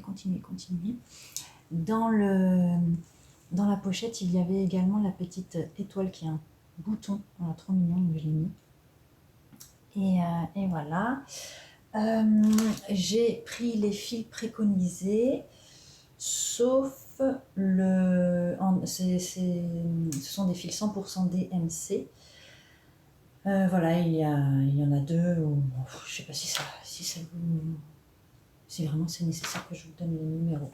Si vraiment ça vous intéresse, vous m'écrivez, vous me le dites. Mais bon, je vais pas vous dire quel numéro j'ai changé pour quel numéro. Je pense que personne ne connaît les numéros DMC par cœur.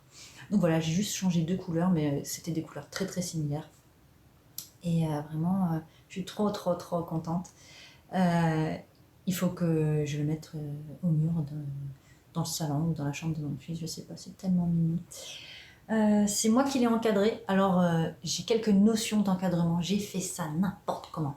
Mais n'importe comment, alors là, blâme. Regardez. Bon. Comme ça, c'est joli. Non, je vous parle de l'encadrement, pourquoi? Si on veut encadrer, il faut vraiment...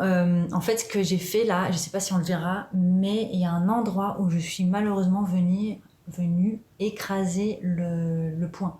C'est-à-dire que grâce au petit bouton, il y a quand même une petite épaisseur entre la vitre et la broderie, mais il y a un endroit, c'est où?